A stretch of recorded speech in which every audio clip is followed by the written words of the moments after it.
Olùgbàlà, olùgbàlà, ṣílẹ̀kùn àánú rẹ̀ fún wa. Káwọn ogun ọ̀run wọlé wá, wọlé wá. Hallelujah, lẹ́jọ́ rìn wá. Hallelujah, hallelujah, hallelujah, hallelujah. Màlàíkà mímọ́, ẹ ògo, ó bẹ̀rẹ̀ lóde ọ̀run láti bá gbogbo ẹ̀mí èṣù wí. Ká lè rí ẹgbà lọ́jọ́ náà. Jehovah, Jehovah, mímọ́ ni Jehovah. Monday, Jehovah, mímọ́ bẹ̀. Kristi wá, dúró lórí àpáta, ó pè wá ká dúró lórí àpáta. Ẹni tó bá dúró lórí rẹ̀ ni yóò rí Kristi níkẹyìn.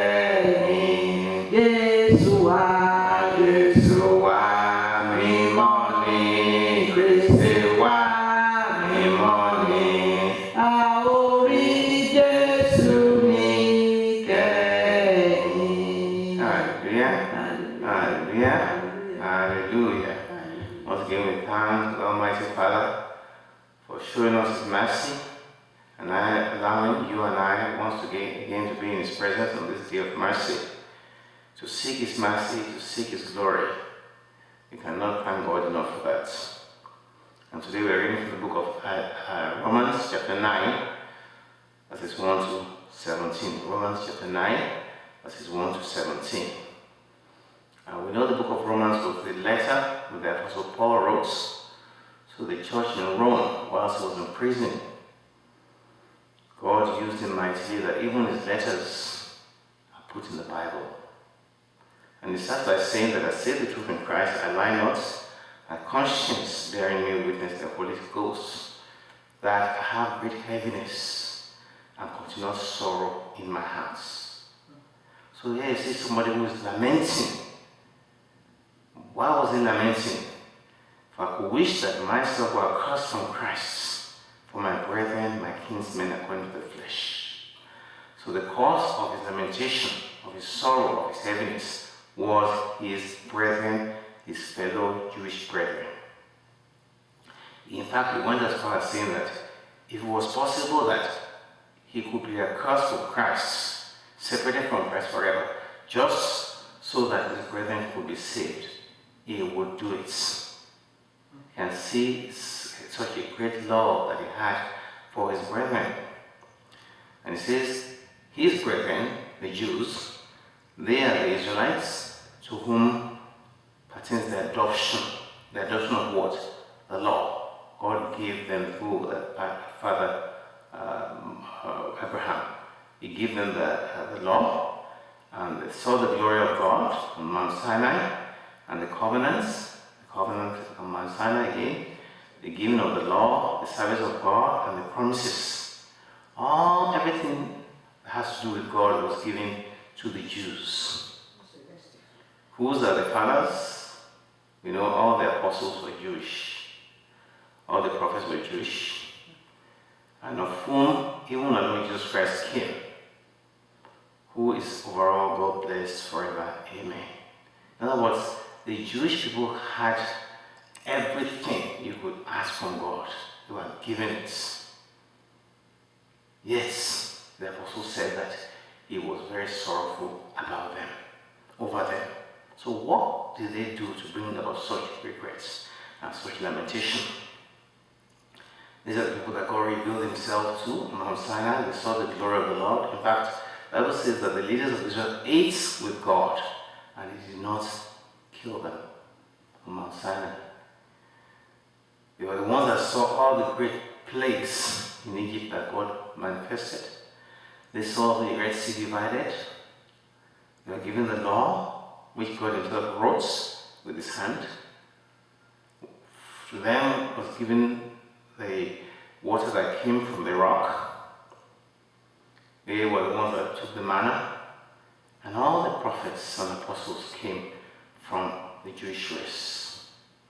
But despite this, Apostle Paul said he had great regret over them. And he explains why. He said, not because the word of God had taken on effect. In other words, even though the Jewish people had everything that God had to give, it didn't mean that God's word had no effect on them. Why? He said, for they are not all Israel which are of Israel. This is exactly where we're coming to.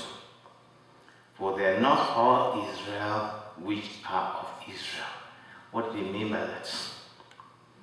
In other words, all the people that claim to be Jews, when you hear a Jew, you immediately assume that these people are close to God, they're in covenant with God, they're the offspring of Moses, all the laws and promises of God are given to them, and you expect the best from them. But that's not what you get. That's what we're trying to say. They're not all Israel which are Israel. Let's go to the book of Numbers 23, verse 19, and John 8, 39, Galatians 6, 16. They are not all Israel which are all Israel. Or you can say they are not all Celestians which are Celestians. They are not all Christians which are Christians. It's not the title that matters, but the calling of God, the election of God that matters. You can claim to be anything you want. You can say I'm a Christian, and say I'm this and that. But in reality, are you truly that before God? Does God view you as a child of God or as a devil? You can claim whatever you can put on all the clothes, you can say you're a superior evangelist, you can say you're this or that, have all the titles. But does that mean that is what really you are before God, or just your own imagination? So what he's saying is that not all the people who claim to be Jews, descendants of Abraham, are truly Jews. Because when you say Jew, you're referring to somebody in covenant with God, somebody giving the laws, somebody close to God. That's what a Jew means. So you can be a Jew by name, but not in spirit. You can be a Jew by flesh, by birth, but not in spirit. Okay, let's go to passages. John 8:39, Numbers 23:19. Yes. Mm-hmm. Abraham is our father. Yes. Jesus said to them, if you are Abraham's children, you will do the works of Abraham. Mm-hmm. But now you seek to kill me, a man who told you the truth, which I heard from God. That's it. Abraham did not do this.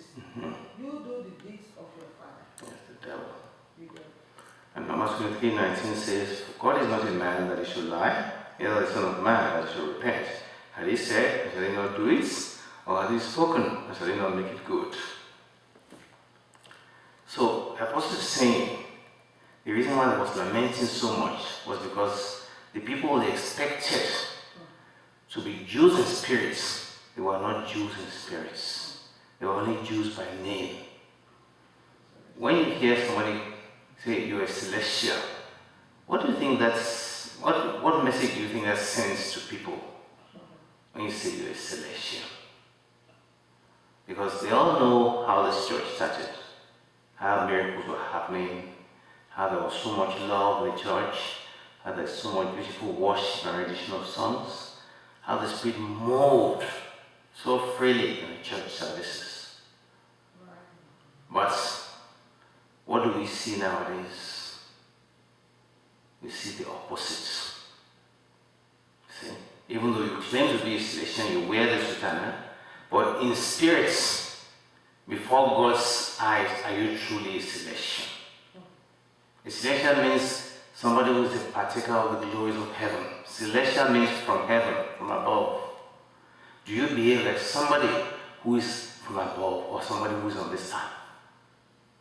That's exactly what he's saying. Are you an athlete or a spiritual man?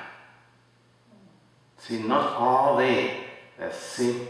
See, neither because they are the seed of Abraham are they all children, but in Isaac shall the seed be called. Remember, Father Abraham had initially he had one child. Initially he was childless, and then God came and gave him a promise that his wife Sarah shall have a child. But Abraham did not wait for God's promise to be fulfilled, and his wife advised him to have a child by their slave girl Hagar, and there Ishmael was born. Ishmael was 13 years older than Isaac. What am I trying to say? Many of you cannot wait for God's promise, and because you cannot wait, you can't give birth to Ishmael when Isaac is still coming to you.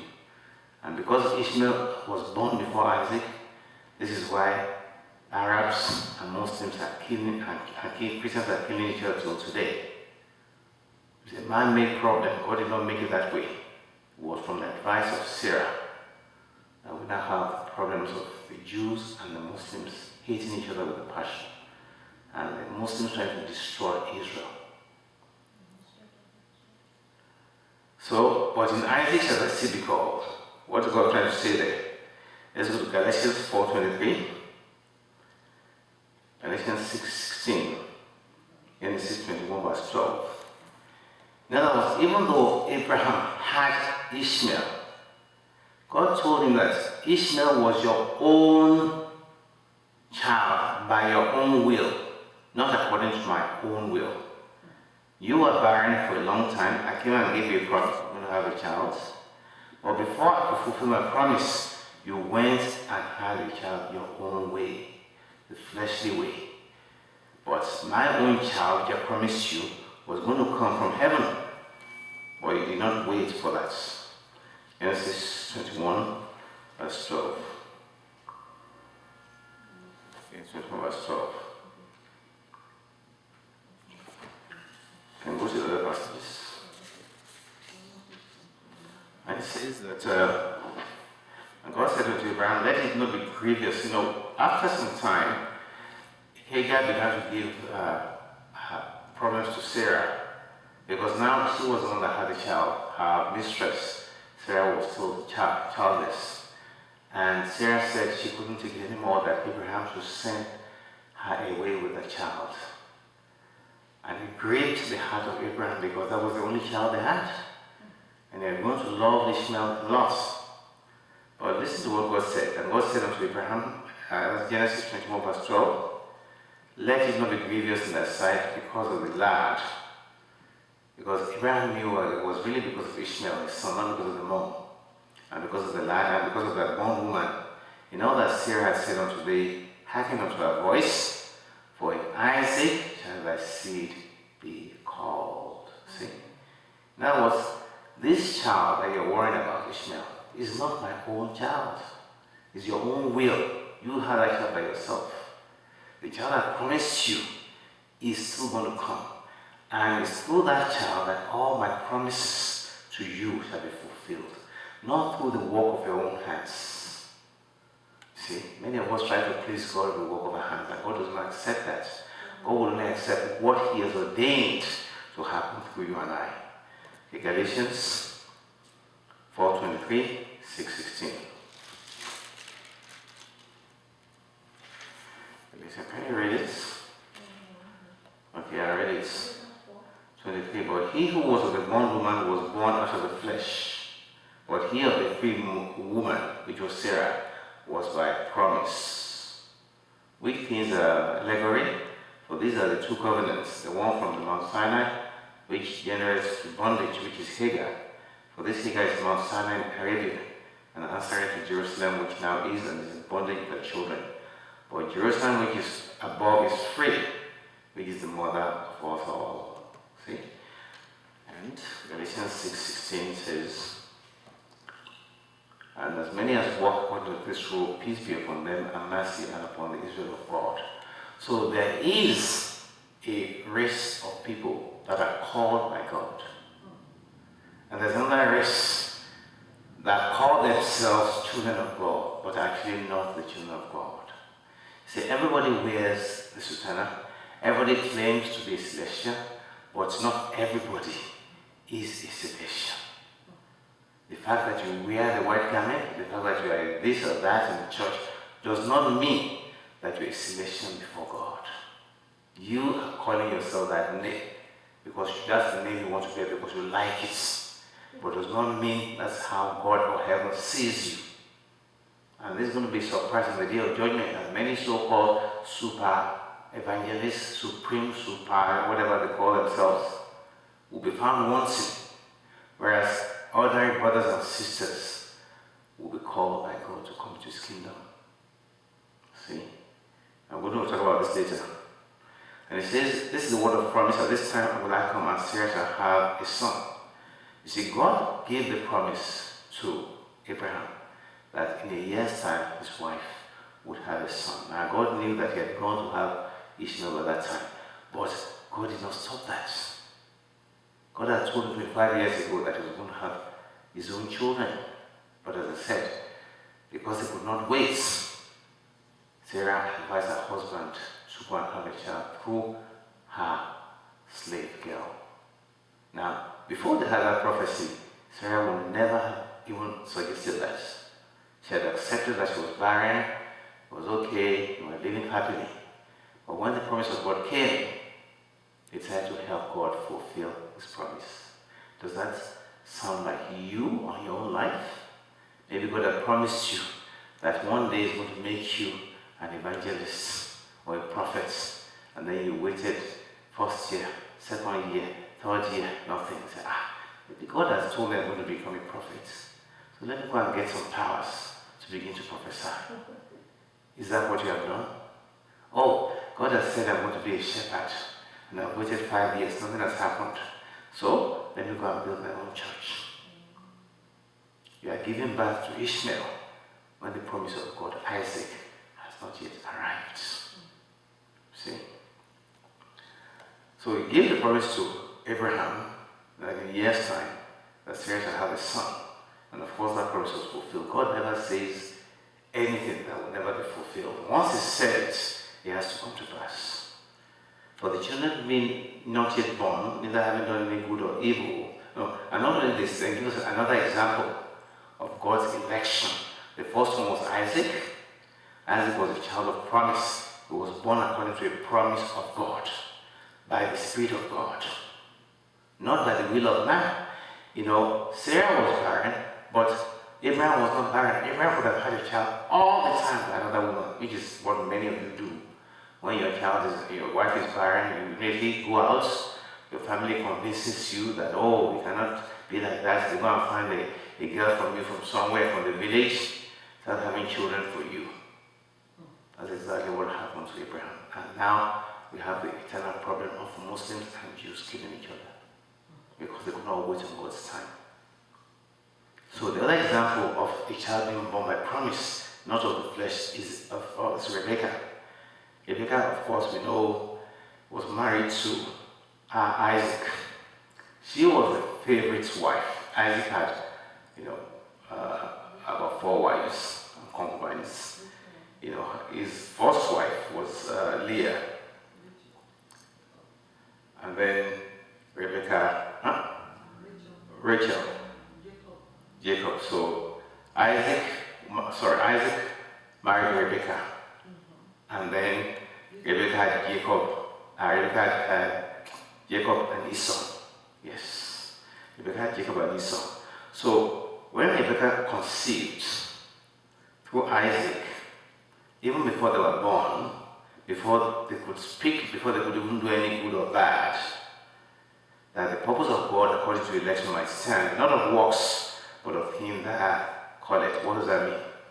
God said unto her, the elder one, that is the one that was born first, there were twins. The one that was born first was the elder, shall serve the younger one. As is written, Jacob have I loved, but Esau have I hated. That God told her that even before the children were born. So you couldn't say, oh, the reason why God hated Esau was because he did so and so. No. God had said that even when they were in the womb. That was called election. Malachi 1, 2, and 3. The book of Malachi 1, 2, and 3. So God told her the elder will serve the younger, which is the opposite. Normally, the younger serves the elder.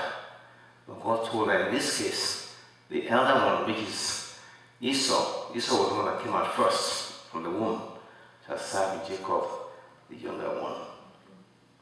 Malachi 1, 2. And 3. Okay. I have loved you, says the Lord. Yet you say, in what way have you loved us? Yes. Was not Esau Jacob's brother? Says the Lord. Yet Jacob I have loved. Yes. But Esau I have hated. You see?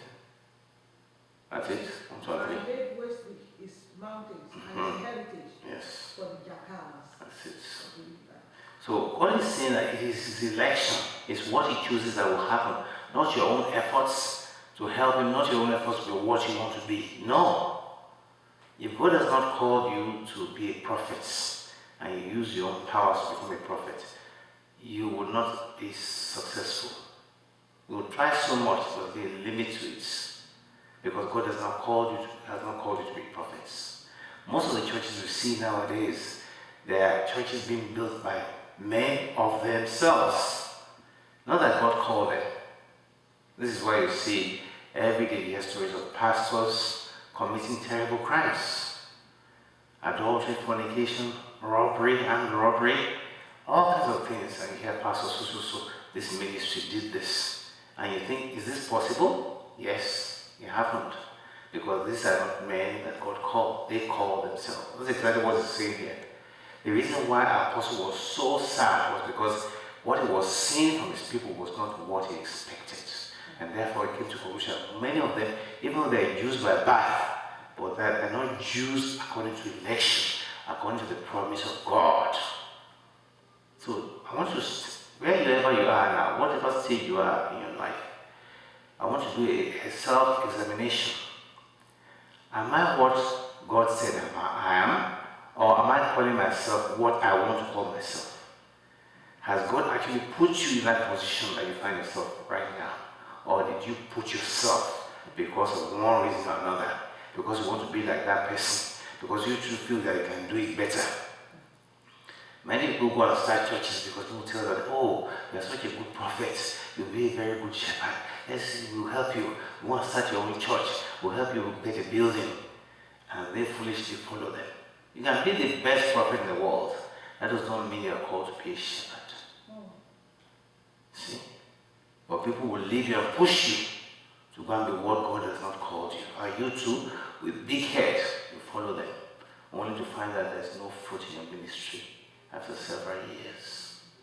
That's exactly what the apostle is saying here. So God told Rebekah that the other one, our twins brother, which is Esau, will serve the younger one. And it said in Malachi that Jacob he loved and Esau he hated, even before they were born.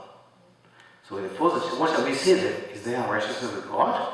That's what you are going to say, that how can God say that? Even before the children were born, how can he say he hated one about the other one?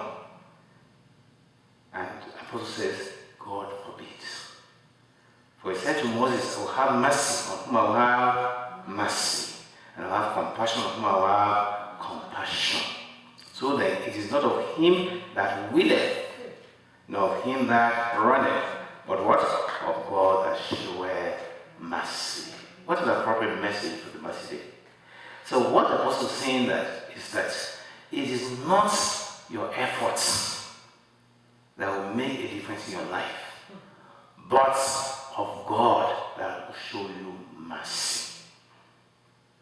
For the scripture said unto Pharaoh, for this reason have I raised you up, that I might show my power in thee, and that my name might be declared throughout all the earth. Remember that God purposely hardened Pharaoh's hands, that he refilled the children of he refused to allow the children of God to leave Egypt. And because he refused, God did 10 terrible plagues in the land of Egypt. God used him to display his power. The same thing, Judas was chosen to be the child of perdition, to betray his Lord and Master Jesus. Judas was bad, yes, but he had little to do with it.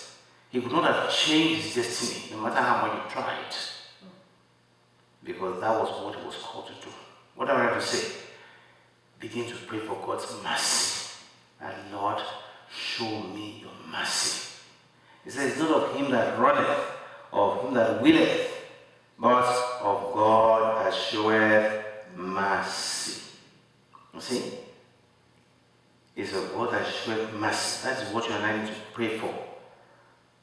The mercy of God. It's not your efforts that will justify you.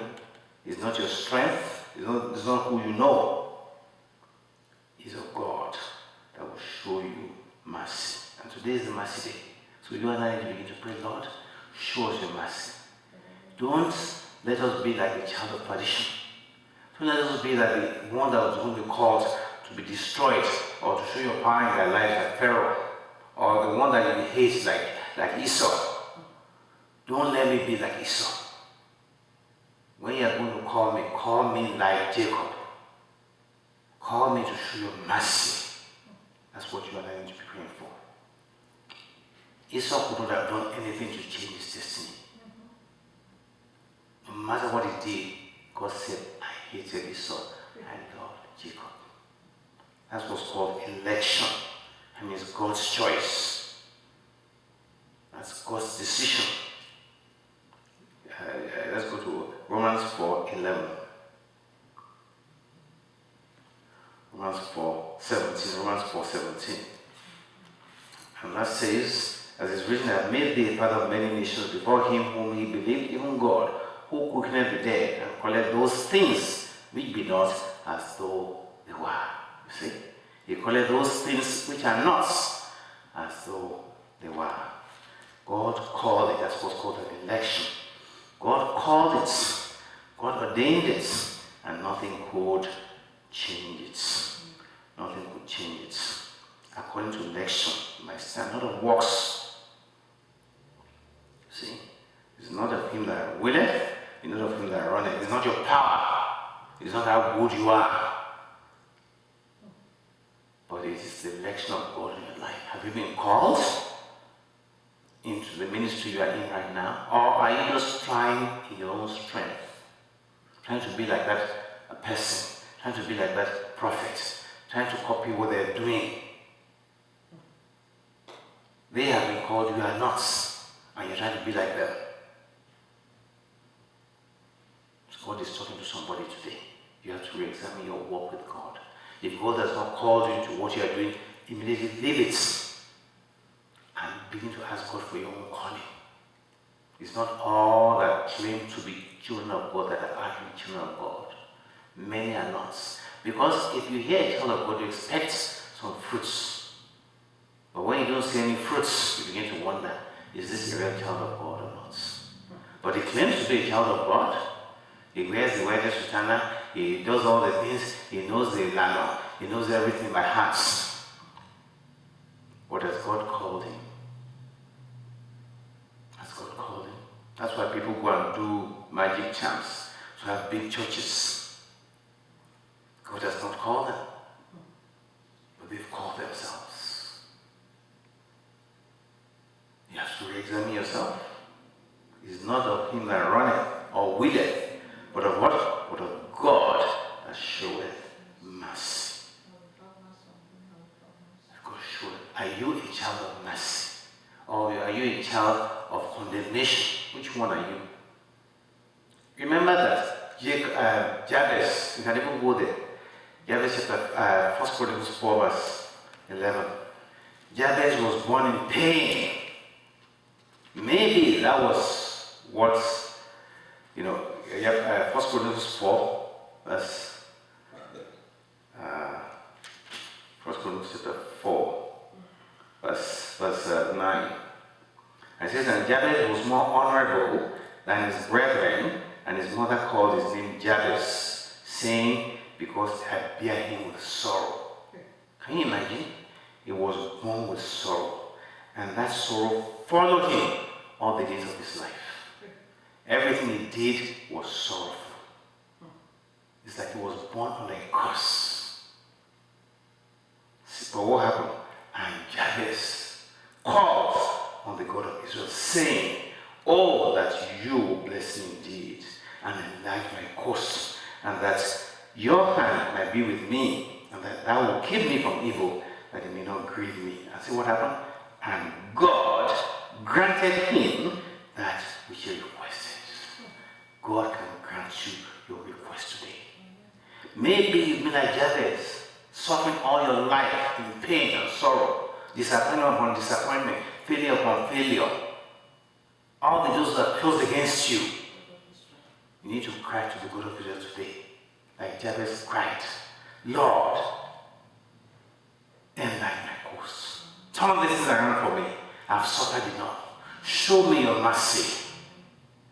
Let your hand be with me. Keep me from evil, that it may not grieve me. And God will answer you like he answered Jabez. In other words, you don't have to live your life according to how you were born. Jabez changed the story of his life when he called on God. He did not accept his status. You don't have to accept the family you are born with. You don't have to accept the poverty you are born with. You don't have to accept the causes you are born with. You can change your story today if you cry to the God of Israel. That same God that answered Jabez can answer you today if you truly cry to him in truth and in spirit. It says, not of him that runneth or willeth, but of God that showeth mercy. Jabez received mercy from God. He didn't deserve it. That was his calling. That was his way. He was going to suffer till he died in sorrow and pain. But he did not accept that. He said, no, Lord, enough is enough. I'm not going to live the rest of my life like this. You have to turn this around for me. You too can pray the same prayer today. You can say, God of Jabez, you answer the prayer of Jabez. Answer the same prayer for me today. Let my life not continue like that of Jabez. Bless me indeed. Enlarge my course. Let your hand be with me. Deliver me from evil that will not grieve me. And God, if you truly pray that prayer from the bottom of your heart, God will grant you your requests. Let us pray. Jehovah, Jesus Christ, the name of God, the God of gods and the Lord of lords, we thank you for your words of Christ into our hearts today. Father in heaven, let this word sink deep into the hearts of your children. Let them know it's not all that claim to be Israel that are Israel, but those that are elected. Those are the children of promise. Heavenly Father, let your truth set them free today. Let them re-examine their lives, that they might walk in their calling and in their election, not in another person's calling or election. Father, today is the day of mercy. As you showed Jabez mercy, show your children mercy today as they cry out to you. Don't let them continue to live in poverty and despair of the days of their lives.